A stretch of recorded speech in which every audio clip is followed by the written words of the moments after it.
할렐루야, 좋은 아침입니다. 월요일 아침입니다. 월요일 아침이 제일 힘든 시간인 것 같긴 한데요. 그래도 여러분 힘을 내시고 말씀으로 더욱더 힘을 내어서 여러분의 한 주가 좀 활기차고 소망 있는 귀한 시간이면 좋을 것 같습니다. 오늘은 레위기 8장 말씀 보겠습니다. 구약을 보면은요, 하나님이 꼭 기름을 부어서 세웠던 직분들이 있습니다. 바로 왕과 선지자, 제사장입니다. 오늘 레위기 8장은 제사장에 대해서 언급하고 있습니다. 왕과 선지자를 세우기 전에 하나님은 일찍부터 이스라엘 땅에 제사장을 세워서 그들에게 먼저 해야 될 일들을 설명하셨습니다.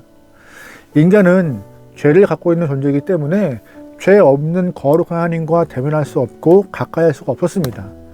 그럼에도 하나님은 인간과 관계하고 싶어서 제사장들을 가운데 두시고 사람들이 제사를 통하여서 주 앞에 나올 수 있는 그 길을 모색하셨습니다. 그래서 제사장은 인간과 하나님의 중간 역할, 연결고리, 이런 일들을 감당하는 사람들이었습니다. 출애굽기 29장 보면은요, 이미 제사장들의 임무 또한 그들의 위임식을, 그들의 규정을 설명드렸지만 오늘 본문에서 한 번 더 제사장들의 임무와 또한 규정과 또한 수행해야 될 일들에 대해서 풀어가고 있습니다. 먼저 7절 말씀을 보겠습니다. 아론에게 속옷을 입히며 띠를 띄우고 겉옷을 입히며 에봇을 걸쳐 입히고 에봇에 장식띠를 띄워서 에봇에 몸을 메고. 아멘. 먼저 하나님은 7절에서 속옷을 언급하십니다. 모든 사람이 입는 속옷인지라 제사장들에게 특별한 이런 속옷을 언급할 필요가 있을까? 굳이라는 말을 할 수 있겠지만 그래도 하나님은 이들에게 제사장들을 설명할 때 속옷부터 설명하십니다. 제사장들이 평소에 입던 속옷은요, 반포 속옷이라고 해서 배로 짠 속옷입니다. 그런데 제사장이 지성소에 들어갈 때, 즉 속죄를 위하여서 주님 앞에 나아갈 때는 좀 특별한 속옷을 입습니다. 레위기 16장 4절에 이런 말이 있어요. 거룩한 세마포 속옷을 입으며 세마포 속바지를 몸에 입고 세마포 띠를 띠며 세마포 관을 쓸지니 이것들은 거룩한 옷이라. 물로 그의 몸을 씻고 입을 것이며. 아멘. 성결과 거룩을 상징한 세마포 속옷을 입고 속죄할 때 지성소에 들어가라고 레위기 10절 언급합니다. 평소에는 그냥 배로 짠 속옷을 입지만 백성들을 사죄해야 될 중요한 일을 감당할 때, 1년에 한 번 하나님 앞에 나갈 때 꼭 속죄에 대해서 상징하는 그런 성결한 의미를 갖고 있는 세마포 옷을 입고 나가야 할 거라고 꼭 말하고 있는 것이에요. 제사장의 권위와 그런 그들의 직위는요, 겉옷에서 풍기는 것이 아닙니다. 겉옷은 물론 사람들이 볼 수 없는 속옷에서부터 깨끗하고 구별되고 정결해야지만이 주 앞에 설 수 있음을 언급하고 있는 것이에요. 다시 말해서 우리들은 겉모습만 신경 써요. 거울을 보고 머리가 옷이. 하지만 하나님은 속부터 잘 정결하고 깨끗하기를 원하고 계십니다. 다시 말해서 속 사람이 성결해야 겉으로 보여지는 행동 또한, 삶 또한 거룩할 수 있다고 언급하신 부분이죠. 여러분, 그러기에 월요일 아침 이 시작하는 하루가, 한 주가 여러분의 속 사람이, 여러분의 심령이, 마음이 하나님의 말씀으로 깨끗해질 수 있게 소망합니다. 그래야 하루를 승리할 수 있고 한 주간을 승리할 수 있는 것입니다. 두 번째, 제사장들에 대해서 언급할 때 12절 말씀 보니까는요, 관유를 머리에 발라야 한다고 말씀드리고 있습니다. 12절 말씀 보겠습니다. 또 관유를 아론의 머리에 붓고 그에게 발라 거룩하게 하고. 아멘.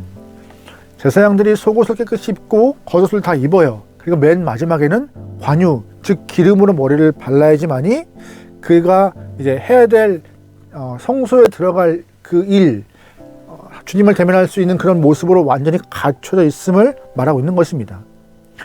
제사장의 직무는요, 그냥 감당하는 것이 아니고 옷만 입었다고 감당하는 것이 아니에요. 즉 관유로, 기름으로 머리를 발라 하나님께서 성별하고 구별되게 당신을 세웠습니다. 너는 나의 제사장이다라고 그렇게 임명된 머리를 바르는, 기름 바르는 행위를 해야지만이 그가 준비가 다 된 것입니다. 하나님이 임명하셨다는 그 의미는요, 하나님이 그들을 제사장으로 세워서 백성들의 죄를 용서하실 것이며 또 하나님이 제사장들을 통하여서 백성과 소통하겠다는 의미거든요. 그냥 제사장들이 나 제사장이야, 이 옷 입으면 돼, 나 그런 사람이야 라고 한다고 되는 것이 아니에요. 맨 마지막에 기름을 바르고 관유로 잘 마무리해야지만이, 관유를 붓지 않으면요 제사장의 직분을 감당할 수 없다, 하나님이 세우신 의미 아무런 의미 없다라고 명명하시는 것이기 때문에 거룩한 성별을, 거룩함을 지키기 위해서 또한 위에서부터 기름을 붓지 않으면은 그 제사장에 주어진 그런 의미가 아무런 소용 없다고 오늘 본문은 말하고 있는 것입니다. 그래서 속옷부터 겉옷, 기름 바른까지 다 온전히 정결하게 마무리해야지만이 하나님이 그를 인정하시는 것이에요. 그렇게 하라고 하시는 것이에요. 그렇다면 중요한 것은요, 속옷부터 새롭게 입고 또한 위로부터 기름을 발라서 정결하게 했던 제사장들은 어디에 있어야 할까요? 그들이 온전하게 주의 모습, 주의 뜻대로 주의 마음을 담은 제사장들이 어디에 있는 것이 옳을까요? 본문 33절에서 35절에 이런 표현이 있어요. 위임식은 이래 동안 행하나니 위임식이 끝나는 날까지 이래 동안은 회막문에 나가지 말라. 오늘 행한 것은 여호와께서 너희를 위하여 속죄하게 하시려고 명령하신 것이니 너희는 7주야를 회막문에 머물면서 여호와께서 지키라고 하신 것을 지키라. 그리하면 사망을 면하리라. 내가 이같이 명령을 받았느니라. 아론과 그의 아들들이 여호와께서 모세를 통하여 명령하신 모든 일을 준행하니라. 아멘. 위음식이 끝나고 난 뒤에 7일 동안 어디에 있어야 해요? 회막문을 떠나지 말라고 말씀하십니다. 이 말씀은 제사장이 머물러야 할 곳은 어디예요? 즉 하나님 앞이다 라고 말하고 있는 것이에요. 하나님 앞에서 거룩함을 임명받은 제사장들은 하나님과 백성 사이에 있는 소통의 창구이고 또한 중간 다리 역할을 감당하는 하는 사람입니다. 제사장들이 반드시 있어야 할 그런 자리는 바로 하나님 앞이에요. 그래야 하나님의 뜻을 받고 사람들에게 선포할 수 있는 것이고, 또한 하나님의 은혜를 통하여서 죄사함 받았음을 제사장들이 경험하고 선포할 수 있는 것이에요. 세상 한복판에 사람들 앞에 같이 살아가는 것이 아니라 제사장들은 회막에서 엎드려 기도하며 하나님 앞에 서서 속죄를 구해야 하는 것이고, 또한 하나님께 받은 메시지를 전해야 하는 사명이 있는 것입니다. 오늘 이 말씀을 비춰볼 때 현재 목사들이 있어야 할 곳은 어디입니까? 교회예요. 교회에 엎드려야 하고 교회에서 하나님을 찾고 성도를 위해서 기도하는 것입니다.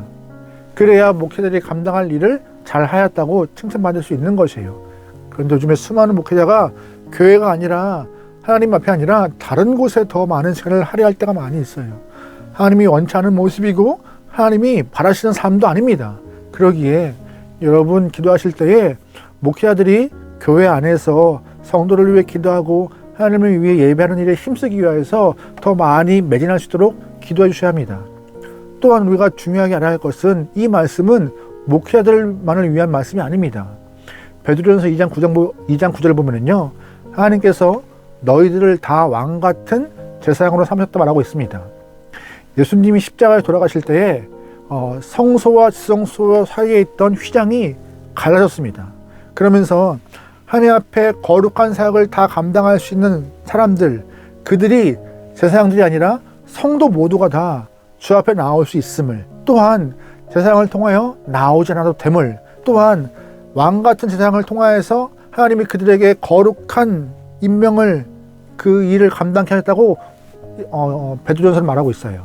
그러기에 오늘 이 본문에서 제사장이 있어야 할 자리가 회막문 앞, 즉 하나님 앞이라고 했던 것과 같이 현재 신학시대에 살고 있는 우리들 모두가 다 왕같은 제사장으로서 주 앞에 서야 함을 잊지 말아야 합니다. 그러므로 우리는요, 다른 곳보다, 다른 상황보다 주 앞에 있기를, 말씀 자리에 있기를, 또한 성전에 있기를 사모해야 합니다. 하나님이 나올 때마다 우리는 겉모습을 잘 가꾸려 애써요. 주일날 교회 나올 때 치장을 열심히 하죠. 깨끗하게 나오려고 하고 깔끔하게 나오려고 하고. 근데 가장 중요한 것은 본문에 있는 것과 같이 세마포 속옷을 입고 나왔던 제사장들과 같이 우리 또한 속사람부터 성결하게, 마음부터 성결하게 잘 다듬고 나오는 것이 필요하다는 것을 여러분 떠올리며, 또한 세상에서 내가 있어야 할 자리는 세상 한가운데가 아니라 주님 품 안에 있음을, 주님과 대면하는 자리를 가장 사랑하고 선호해야 되고 좋아해야 함을 우리는 알아야 할 것이고, 그 자리가 내가 있어야 할 자리임을 꼭 기억해야 합니다. 그래야 우리가 거룩하게 임명받은 거룩한 제사장의 역할을 잘 감당할 수 있고 왕 같은 제사장의 모습을 유지할 수 있는 것입니다. 우리가 있어야 할 곳은 주님 앞입니다.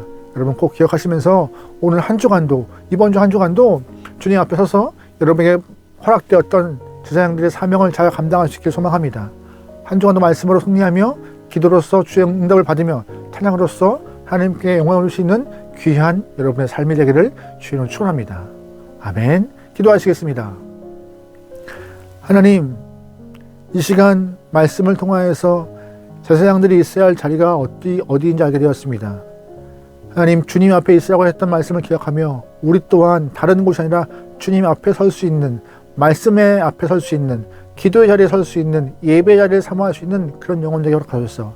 그리하여 은혜로 무장하고 말씀으로 무장하여서 승리하게 원하오니 우리 심령을 붙잡아 주시옵소서. 하나님, 겉모습만 신경 쓰고 치장하는 영혼이 아니라 속사람도 신경 쓰며 우리 영혼이 더욱더 주님의 은혜로 인하여서 정결하고 강건하며 거룩하게 될 수 있도록 우리 심령을 주장하여 주옵소서. 한 주간을 맡겨오며 오늘 하루를 맡겨오며 예수님의 이름으로 기도합니다. 아멘.